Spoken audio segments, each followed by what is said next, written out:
नमस्कार मित्रों, स्वागत है आपका हमारे YouTube चैनल सत्यम शिवम सुंदरम सनातन में। मित्रों, हमारे जीवन में कभी कभार ऐसी परिस्थितियां उत्पन्न हो जाती है जिसका सामना करने की क्षमता हमारे अंदर नहीं होती है। हम सारे प्रयास करके थक जाते हैं लेकिन उस परिस्थिति से निकल नहीं पाते। ऐसे समय में केवल ईश्वर ही हमारी मदद कर सकते हैं। इसी कारण हमें ईश्वर के साथ की आवश्यकता होती है। अगर ईश्वर की कृपा आप पर होगी तो आप किसी भी परिस्थिति से आसानी से निकल सकते हैं, क्योंकि ईश्वर द्वारा भेजी गई सकारात्मक शक्तियां आपकी मुश्किल से मुश्किल परिस्थिति में सहायता करती हैं, आपको सही राह दिखाती हैं। कई बार आपको भी महसूस हुआ होगा, जब किसी मुश्किल परिस्थिति में आप कोई फैसला लेते हैं, आपको कामयाबी मिल जाती है। यही वो सकारात्मक शक्ति है जो आपकी मदद करती है। लेकिन इसके उलट जब ईश्वर हमारे कार्यों से नाराज रहते हैं तो वो अपनी कृपा दृष्टि हम पर नहीं रखते।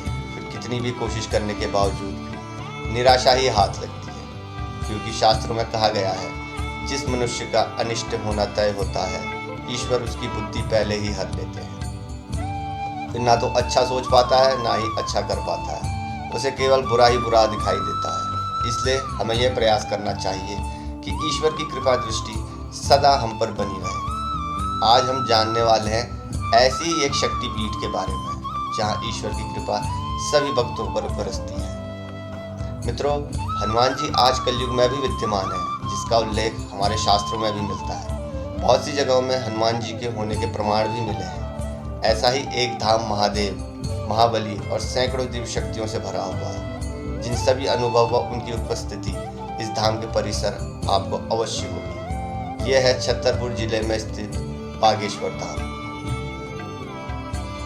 बागेश्वर धाम कहाँ है?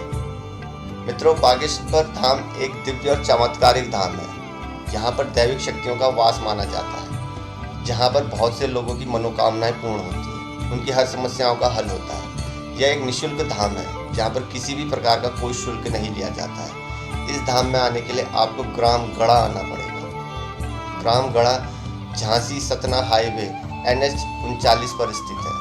सतना से बागेश्वर धाम की दूरी 177 किलोमीटर है। सतना से सड़क मार्ग द्वारा आने पर पहले गंज पड़ता है। यहाँ से 1 किलोमीटर आगे हाईवे पर ही गढ़ा टावर स्थित है। यहाँ से ग्राम गढ़ा की दूरी लगभग 5 किलोमीटर है। वहीं यदि आप झांसी से आ रहे हैं तो सड़क मार्ग द्वारा बागेश्वर धाम की दूरी लगभग 170 किलोमीटर है। झांसी के आने पर भी गंज से 1 किलोमीटर पहले गढ़ा टावर स्थित है, जहाँ से ग्राम गढ़ा की दूरी लगभग 5 किलोमीटर है। बागेश्वर धाम की महिमा। मित्रों, पुरुषोत्तम भगवान श्री राम और उनके अनन्य भक्त भगवान बालाजी हनुमान की कृपा का ही चमत्कार है कि आज पूरे देश से हजारों लोग, चाहे वो आम आदमी हो, नेता हो या अभिनेता हो, राजा हो या रंक हो, सभी बागेश्वर धाम की तरफ दौड़े चले आते हैं। यहाँ आने वाले भक्त अपने व अपने परिजनों की बीमारी से परेशान होते हैं तो कोई संतान की कामना लेकर आता है, किसी की रोजी रोजगार की चिंता रहकर आता है, किसी का जीवन अशांत है तो कोई ऊपरी बाधाओं को लेकर भागा चला आता है। यह धाम बालाजी महाराज का है। यह धाम स्वयंभू हनुमान जी का है। ये एक ऐसा दिव्य धाम है जहां लोगों के काम बनते हैं। सच्चे मन से जो भी इस दिव्य धाम में अपनी अर्जी लगाता है, बालाजी महाराज उसकी हर कामना पूर्ण करते हैं। लगभग 300 साल पहले मानव कल्याण हेतु सन्यासी बाबा व दादा गुरुजी महाराज ने जिसे शुरू किया था, उसी परंपरा को बागेश्वर धाम सरकार दादा गुरु के पौत्र व उत्तराधिकारी श्री धीरेन्द्र कृष्ण शास्त्री जी आगे बढ़ा रहे हैं, जिन पर श्री बालाजी महाराज की असीम कृपा है। कहा जाता है, भक्तों का कष्ट हरने भगवान खुद इस धरती पर नहीं विराजते हैं, बल्कि अपने किसी दूत को भेजते हैं। बागेश्वर धाम सरकार भगवान बालाजी के भक्त हैं, जिन पर उनकी असीम कृपा है। बागेश्वर धाम का रहस्य। मित्रों, बागेश्वर धाम भूत भवन महादेव गढ़ा में स्थित है। ऐसा माना जाता है कि यह चंदेल कालीन शक्तिपीठ है। यह मंदिर कितना पुराना है इसके सबूत उपलब्ध नहीं है, लेकिन ऐसा माना जाता है कि बालाजी हनुमान यहाँ पर स्वयंभू उत्पन्न हुए थे। उन्होंने सन्यासी बाबा को साक्षात दर्शन दिए। सन 1986 में ग्रामवासियों का बागेश्वर बालाजी मंदिर का जीर्णोद्धार करवाया गया। इसके बाद 1987 में ग्राम गढ़ा के बाबा सेतुलाल जी महाराज उर्फ भगवान दास जी महाराज निर्मोही अखाड़ा चित्रकूट से दीक्षा प्राप्त की। वह पुनः यहाँ आए। इसके बाद उनके द्वारा सन 1990 में विशाल यज्ञ का आयोजन करवाया गया, जिसके बाद से बागेश्वर धाम धीरे धीरे चर्चित हो गया।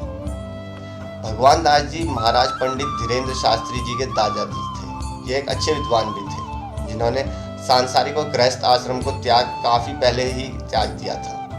तत्पश्चात बागेश्वर बालाजी की सेवा में अपने आप को समर्पित कर दिया। उन्होंने पंडित धीरेन्द्र शास्त्री को रामायण और भगवत गीता का अध्ययन करना सिखाया।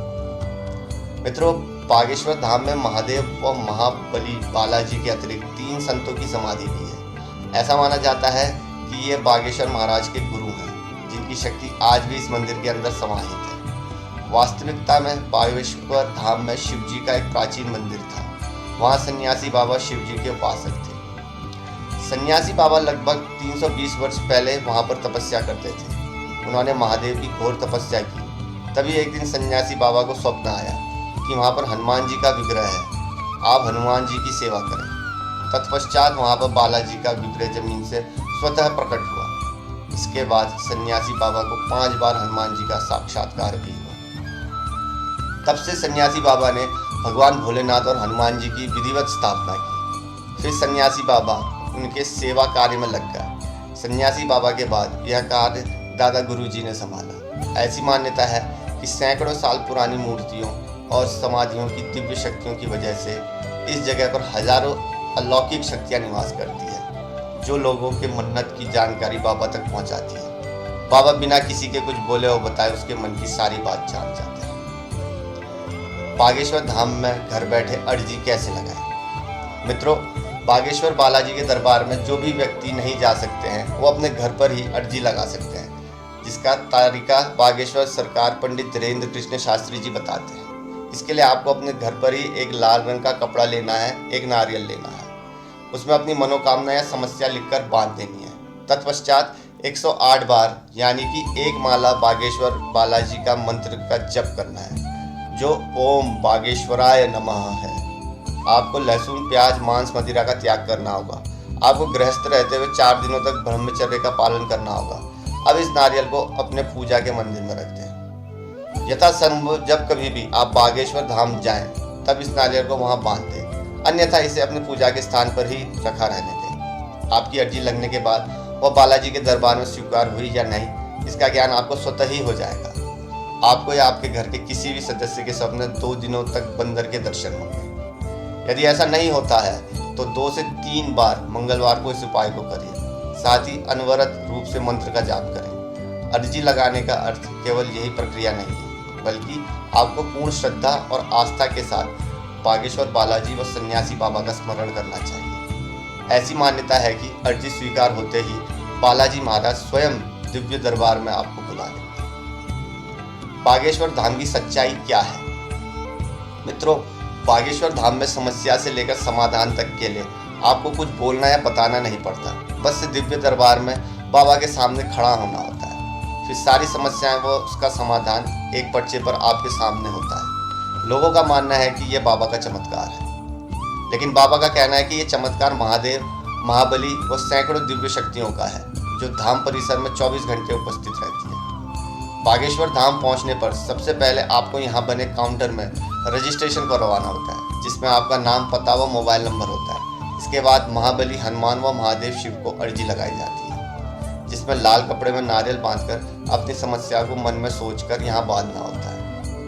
यहाँ पर हजारों की संख्या में पोटलियाँ बनी मिलेंगी, जिनमें कुछ लाल रंग की और कुछ काले रंग की होती है। सामान्य परेशानियों के लिए लाल रंग की पोटली तथा प्रेत बाधा से ग्रसित व्यक्ति के लिए काले रंग की पोटली बांधनी होती है। अर्जी लगाने के बाद फरियादी 21 बार मंदिर की परिक्रमा लगाते हैं। इस दौरान मन में मुराद को लगातार दोहराया जाता है। मान्यता यह है कि इस जगह पर धाम की पूरी शक्तियाँ निवास करती हैं। इसके बाद पेशियों का सिलसिला शुरू होता है। फरियादी हर मंगलवार को यहाँ आकर मंदिर की परिक्रमा करते हैं, जिनकी सभी मुरादें, मनोकामनाएं पूर्ण होती हैं। आज बागेश्वर बालाजी धाम व बागेश्वर महाराज धीरेन्द्र कृष्ण शास्त्री को लेकर जो भी विवाद व चर्चा हो रही है, वो सभी आस्था और विज्ञान के बीच उलझ कर रह गई है। कहीं कहीं पर इसे राजनीतिक रंग भी दिया जाता रहा है, लेकिन बागेश्वर धाम में आस्था रखने वालों पर इसका तनिक भी प्रभाव नहीं दिखता है। ये सभी अनुभव व आस्था के विषय हैं। जिन्हें आप धाम में जाकर खुद अनुभव कर सकते हैं। तो मित्रों, ये थी आज की हमारी वीडियो। आशा करते हैं आपको हमारी आज की वीडियो पसंद आई होगी, और अगर आपको हमारी आज की वीडियो पसंद आई है तो कृपया करके हमारी वीडियो को लाइक, शेयर, सब्सक्राइब करना बिल्कुल मत भूलिए। तो मित्रों, मिलते हैं अगले किसी और वीडियो में। तब तक के लिए जय श्री राम।